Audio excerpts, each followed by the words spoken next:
Assalamualaikum warahmatullahi wabarakatuh. Alhamdulillahirabbil alamin wassalatu wassalamu ala asyrofil anbiya'i wal mursalin wa ala alihi wa sahbihi ajmain. Alhamdulillah, puji syukur atas kehadirat Allah Subhanahu wa taala. Berkat nikmat iman, nikmat Islam, nikmat kesehatan, nikmat kesempatan, kita masih bisa dapat berkumpul di sini dalam rangka salat maghrib berjamaah, kemudian dilanjutkan dengan majelis taklim, dan insyaallah nanti akan dilanjutkan dengan salat Isya berjamaah. Itu adalah sebuah kenikmatan yang tidak setiap orang dapatkan, yang tidak setiap detik orang dapatkan, dan semuanya akan dipertanggungjawabkan di hadapan Allah Subhanahu wa taala. Tiap detik kita sedang ngapain dan di mana, semuanya akan dipertanggungjawabkan. Tangan kita, kaki kita, kulit kita, semuanya akan berbicara kepada Allah Subhanahu wa taala dan akan mempertanggungjawabkan semuanya di hadapan Allah Subhanahu wa taala. Bapak-bapak yang semuanya dirahmati Allah Subhanahu wa taala, adapun pelajaran kita pada hari ini itu masuk surat yang baru, ya, surat At-Takwir. Surat At-Takwir, ya. Setelah surat biasa masuk ke surat At-Takwir. At-Takwir itu artinya menggulung. A'udzubillahi minasyaitonirrajim. Bismillahirrahmanirrahim. Idza syamsu kuwirat. Jadi At-Takwir ini adalah surat yang semuanya menceritakan tentang kejadian hari kiamat. Semuanya, proses ketika bumi ini hancur sampai di akhirat nanti, sampai the last, sampai akhir, ya, sampai akhir. Nah, Allah mulai dengan kalimat idza syamsu kuwirat, ketika matahari itu digulung. Jadi proses hari kiamat yang pertama kali, ya, atau proses hancurnya langit dan bumi, itu adalah matahari digulung. Ketika matahari itu digulung, makanya di sini para ahli tafsir, ya, termasuk Syekh Shalih Al-Utsaimin, kemudian Al-Imam Al-Qurtubi mengatakan bahwasanya bagaimana cara menggulung matahari tersebut? Dengan cara seperti kita itu menggulung ketika memakai sorban. Jadi sorban digulung di kepala. Nah, seperti itulah gulungan terhadap matahari nanti. Adapun di tafsir yang lain, ya, Imam Hasan mengatakan bahwasanya maksud dari matahari itu digulung adalah maksudnya cahayanya itu padam. Tidak ada lagi cahaya matahari pada saat itu. Tidak ada lagi cahaya. Disitulah awal terjadinya hari kiamat. Langit dan bumi hancur. Dimulai dengan matahari. Kemudian di ayat yang selanjutnya Allah Subhanahu wa taala mengatakan wa idzan nujumun kadarat, dan ketika atau apabila, ya, bintang-bintang itu berjatuhan. Makanya Abu Ubaidah mengatakan bahwasanya di dalam tafsir Al-Qurtubi disebutkan bahwasanya bintang-bintang itu nanti berjatuhan itu seperti berterbangan. Terbang seperti burung elang yang menukik, kemudian bintang itu masuk ke dalam bumi. Bayangkan, tukikan elang, ya, cepat masuk ke dalam bumi. Bintang. Tadi matahari, kemudian bintang, ya, masuk ke dalam bumi, Pak. Hancurnya bumi seperti itu. Jadi luar biasa, ya. Sangat ya, membahayakan, ya, menyeramkan. Matahari digulung, kemudian bintang-bintang masuk ke bumi. Kelihatannya kecil dari bawah sini, tapi di luar sana besar, ya. Dan tidak ada penelitian yang bisa menentukan berapa besarnya bintang, tidak ada sampai sekarang. Saking jauhnya bintang, jaraknya, saking jauhnya jarak bintang, tidak ada sampai sekarang, ya. Nah itu, jadi makanya disebutkan juga oleh Syekh Shalih Al-Utsaimin di sini. Beliau mengatakan bahwasanya bintang tersebut berterbaran di muka bumi ini, kemudian cahayanya itu lenyap. Kemudian di ayat yang selanjutnya Allah Subhanahu wa taala mengatakan wa idzal jibalu suyirat, dan ketika gunung-gunung itu hancur. Makanya di sini beliau menyebutkan bahwasannya gunung yang sudah kokoh, besar, tinggi itu bisa hancur seperti debu di hari kiamat, okay. Gunung yang tertinggi Mount Everest itu bisa hancur seperti debu. Kemudian di ayat yang selanjutnya Allah Subhanahu wa taala mengatakan wa idzal isyaru uqtilat, dan ketika saat itu kiamat tadi matahari sudah, kemudian bintang sudah, ya, kemudian gunung sudah hancur.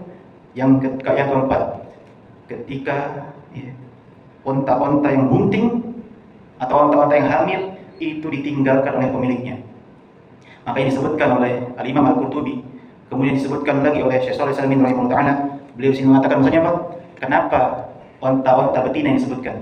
Karena pada saat itu orang Arab itu sangat mencintai onta. Onta itu adalah binatang yang sangat berharga. Ya, semuanya bisa dipakai dari onta.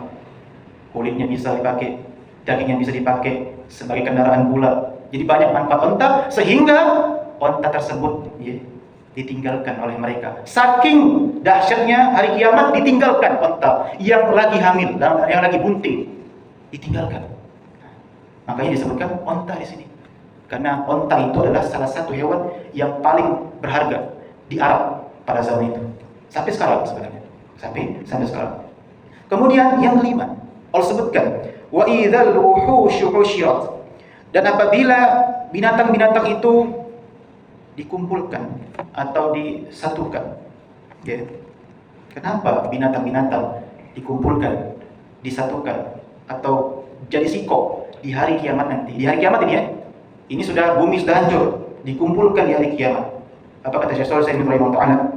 Beliau mengatakan karena nanti di hari kiamat itu binatang pun akan dipersilahkan untuk membalas dendam kepada kepada binatang yang telah menzalimi dia. Bayangkan. Disebutkan oleh dia binatang yang tidak bertanduk di dunia. Dia diserodok oleh binatang yang bertanduk, maka nanti di akhirat binatang ini dipersilahkan membalas dendam. Diberikan tanduk itu untuk semua binatang. Kemudian setelah binatang itu dipersilahkan untuk membalas dendam, atau bahasa Arabnya itu kisos. Ya, kisos itu artinya balas dendam atau hukuman setimpal binatang. Kemudian binatang tersebut akan menjadi tanah. Jadi tidak masuk surga binatang tersebut. Bagaimana dengan manusia yang telah menzolimi banyak orang misalnya? Ya, semuanya akan dipertanggungjawabkan. Bahkan binatang pun tadi Allah persilahkan kalian itu membalaskan dendam kalian di akhirat. Semuanya Allah persilahkan. Makanya ketika kita itu punya kesalahan sama orang, cepat-cepatlah minta maaf. Karena apa? Karena nanti di hari kiamat semuanya akan dipersilahkan untuk mengambil amalan-amalan dia. Ya, mengambil amalan-amalan dia. Ketika amalan dia sudah habis, maka dosa kita dikasihkan. Bukan dosa dia diambil kepada kita. Bahaya ya orang-orang yang terzalimi tadi. Jadi orang yang terzalimi itu mengambil amal soleh kita, kemudian kalau sudah habis dosa dia ke kita pula. Luar biasa. Sangat menakutkan di hari kiamat. Makanya dosa sama manusia itu tidak cukup hanya sekedar minta maaf, tapi kita mendapatkan maaf dia harus. Jadi bukan sekedar minta maaf selesai. Tidak sampai situ. Berapa banyak? Makanya jangan bermudah-mudah menjadi pemimpin. Tidak bisa. Pemimpin itu dapat dua. Kalau dia tidak mendapatkan dosa yang banyak, pasti dia akan mendapatkan pahala yang banyak. Dua.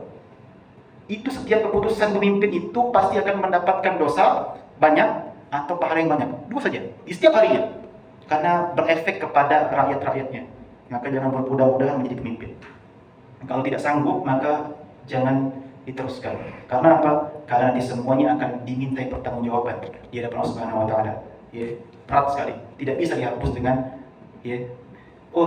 buka forum di depan TV, kemudian minta maaf. Apakah semuanya ridho? Belum tentu ridho.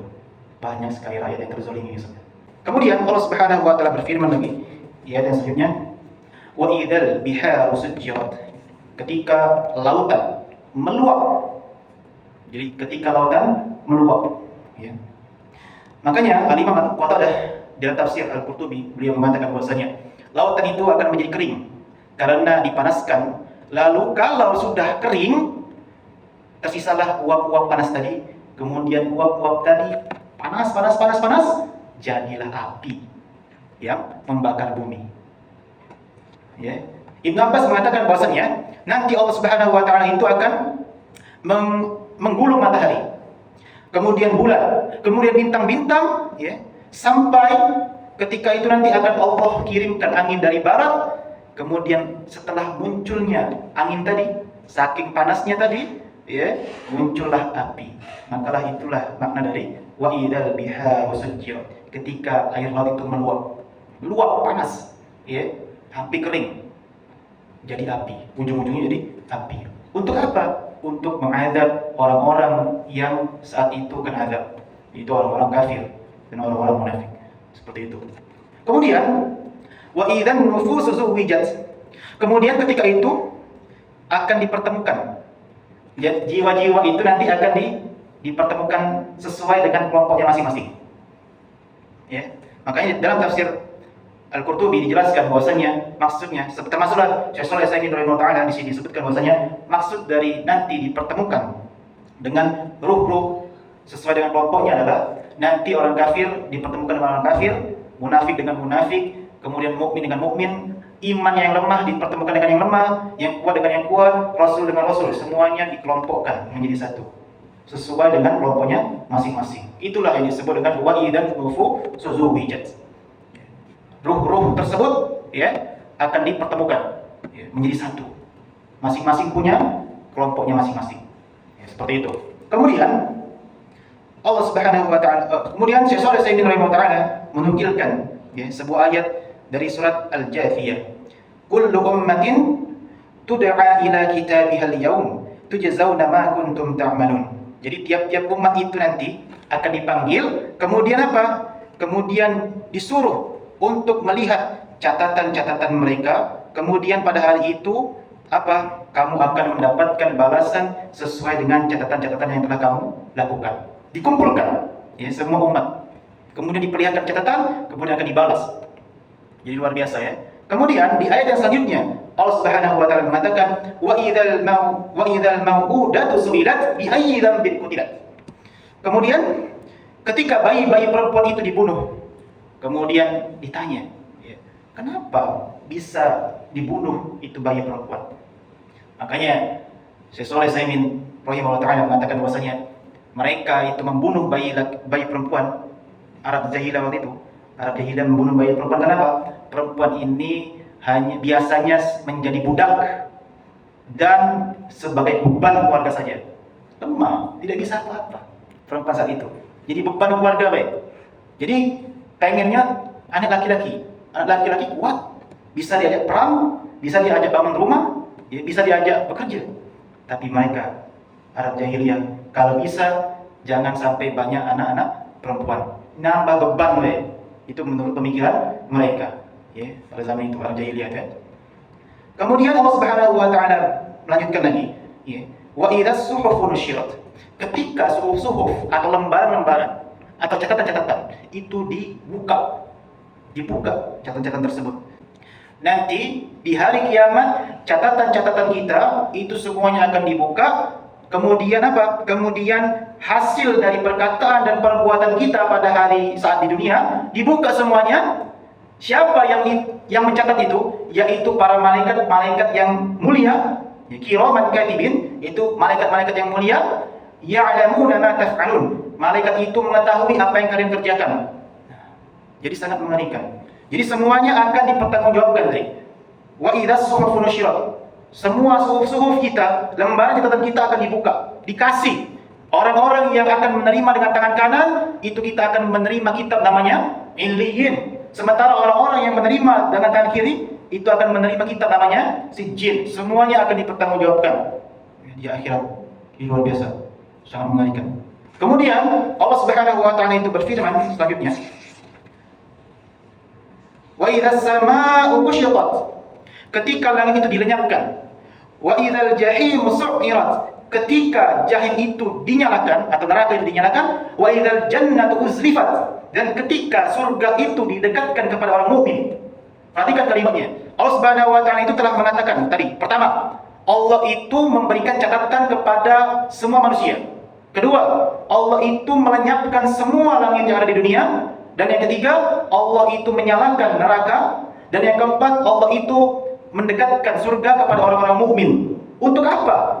4 hal ini. Alimat nafsum ma ahdarat.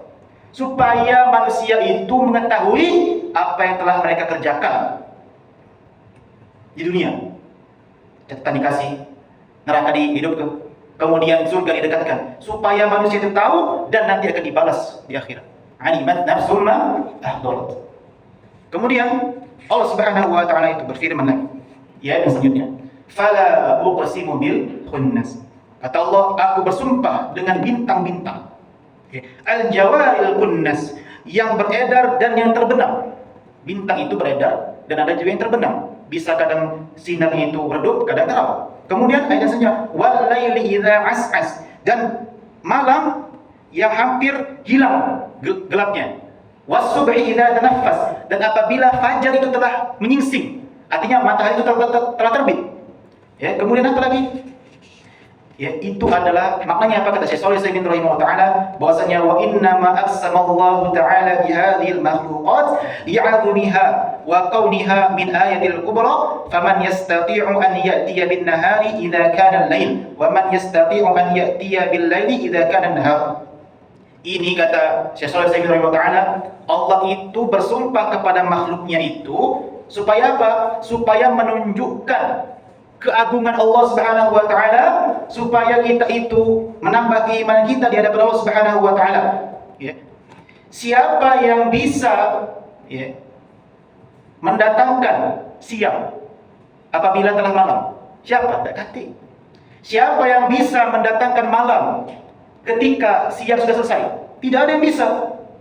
Makanya sampai Allah itu berfirman tadi, wal laili idza as'as was subhi idza tanaffas. Dan demi malam yang apabila gelapnya telah hilang, was-subhi idza tanaffas, dan demi fajar yang apabila telah menyingsing, artinya sudah matahari terbit. Ya, siapa yang bisa melakukan itu? Hanya Allah Subhanahu wa taala. Kemudian di ayat yang selanjutnya Allah mengatakan, innahu la qawlu rasulin karim. Sesungguhnya ini merupakan firman yang diutus melalui malaikat Jibril.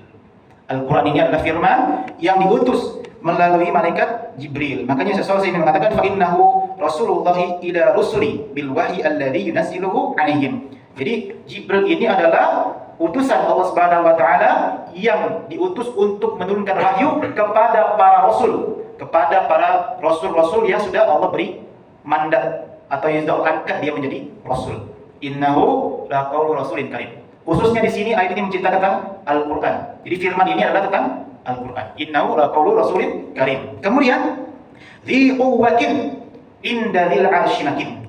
Jadi Allah itu menceritakan lagi bahwasanya Jibril ini mempunyai kekuatan. Inda dzil arsy makin, dan kedudukan Jibril ini sangat tinggi di sisi Allah Subhanahu wa taala. Tinggi. Makomnya tinggi, kedudukannya tinggi. Dzi quwwatin inda dzil arsy makin. Nah, kenapa Jibril ini adalah malaikat yang paling tinggi? Ya, malaikat yang paling disegani dari malaikat-malaikat yang lainnya. Muta'in thammanin. Jibril itu adalah merupakan apa? Muta' itu adalah yang ditaati. Thamma amin, yaitu Jibril itu adalah malaikat yang dipercaya. Kenapa? Bukan kenapa. Contohnya apa? Contoh, ketika Jibril Isra Mi'raj dengan Nabi Muhammad SAW ke langit ke-7. Kemudian Jibril itu menyuruh penjaga pintu neraka, yaitu malaikat Malik, dan penjaga pintu surga, yaitu malaikat Ridwan, mengatakan, tolong bukakan pintu surga dan neraka. Dibukakan pintu surga, Pak. Padahal itu malaikat Jibril yang memerintahkan. Dibuka. Taat sama Jibril. Rasulullah SAW itu melihat surga, Rasulullah SAW itu melihat neraka ketika peristiwa Isra dan Mi'raj. Ya.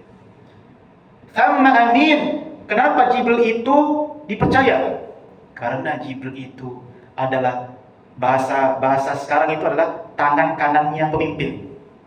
Jadi Allah itu ibarat ini punya tangan kanan, Jibril. Jadi setiap kali wahyu diturunkan pasti melalui Jibril. Pasti melalui Jibril. Ya. Nah, Nabi SAW itu nanti. Kemudian Allah Subhanahu wa taala itu mengatakan lagi di ayat selanjutnya,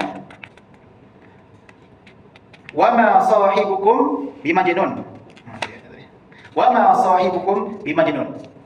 Dan teman ini, dalam kurung itu Nabi Muhammad SAW, itu bukan orang gila.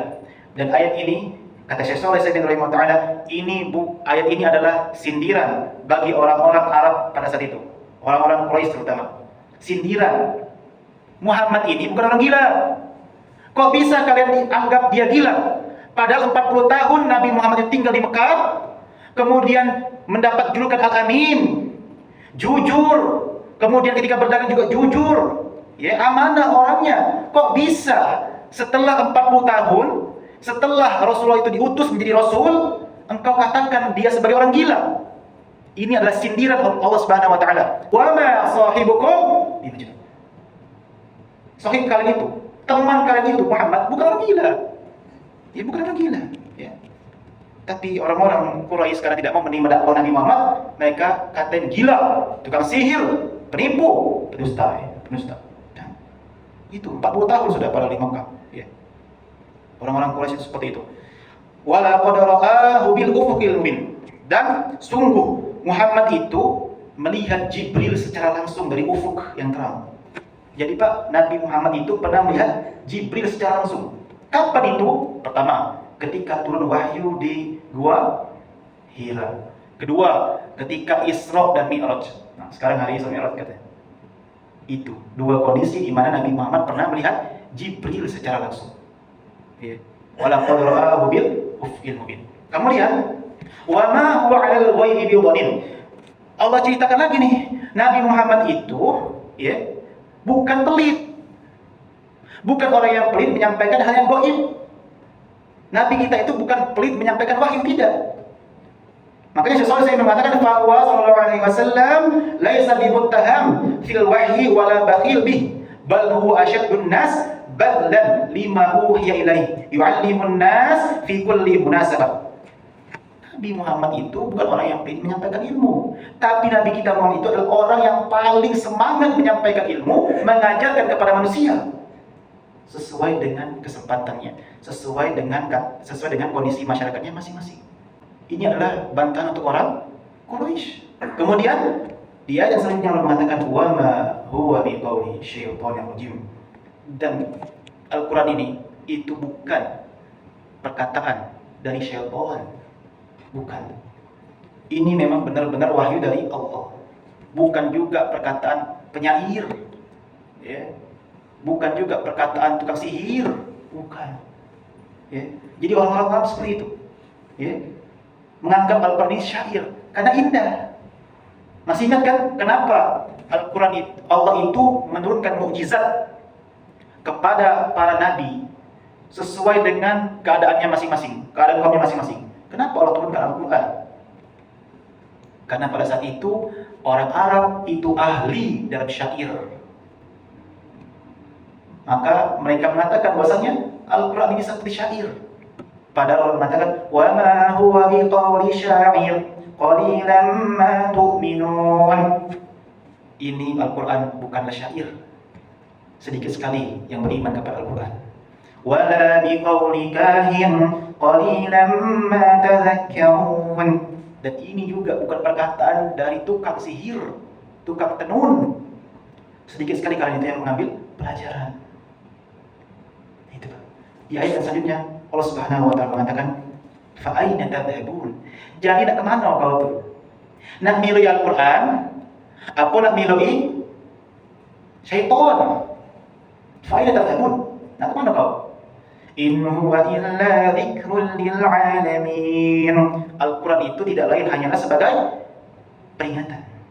Bagi siapa? Alam semesta ini. Bagi alam semesta. Makanya di sini Syekh Shalih Al-Utsaimin menukilkan sebuah ayat dari surah Al-Anbiya, "Wa ma arsalnaka illa rahmatan lil alamin." Tidaklah kami utus kepada engkau kecuali untuk rahmat lil alamin. Semuanya rahmatan lil alamin. Kemudian Syekh Shalih Al-Utsaimin menukilkan lagi sebuah ayat, "Tabarakalladzi nazzala al-furqana 'ala 'abdihi liyakuna lil alamin nadhira." Maha suci engkau ya Allah, ya, yang menurunkan Al-Quran atau kalimat lain atau makna lain dari Al-Quran adalah Al-Furqan. Yang menurunkan Al-Furqan atau Al-Quran itu kepada seorang hamba, kemudian liyakuna lil alamin nadhira, ya, sebagai apa? Al-Quran ini sebagai peringatan bagi alam semesta ini. Jadi Al-Quran ini Pak sebagai peringatan alam semesta. Dan Allah tadi katakan, fa aina tadhhabun? Ini nak kau pilih mana? Ya. Nak milih perkataan syaitan atau milih Al-Quran? Ya. Tuh. Kemudian Allah Subhanahu wa taala mengatakan, liman syaa'a minkum ay yastaqim, yaitu bagi siapa yang mau menempuh jalan yang lurus. Jadi orang-orang yang memilih Al-Quran sebagai petunjuk hidupnya, yaitu adalah orang-orang yang mau menempuh jalan yang lurus dalam hidupnya. Tapi di ayat terakhir Allah mengatakan, وَمَا تَشَاءُونَ إِلَّا أَن يَشَاءَ اللَّهُ رَبُّ الْعَالَمِينَ. Kalian, kata Allah, tidak akan pernah bisa menempuh jalan yang lurus itu kecuali atas kehendak dari Allah Subhanahu wa taala, Tuhan semesta alam. Tidak akan bisa kita istiqomah. Kita tidak akan pernah bisa istiqomah kecuali atas kehendak Allah Subhanahu wa taala. Maka mintalah pertolongan kepada Allah. Mintalah hidayah kepada Allah agar selalu diri kita itu baik. Baik. Agar selalu kita itu dalam petunjuk Allah. Tidak akan ada yang bisa memberikan petunjuk kecuali atas kehendak dari Allah Subhanahu wa taala. Nah, itu. Mungkin saja yang dapat saya sampaikan.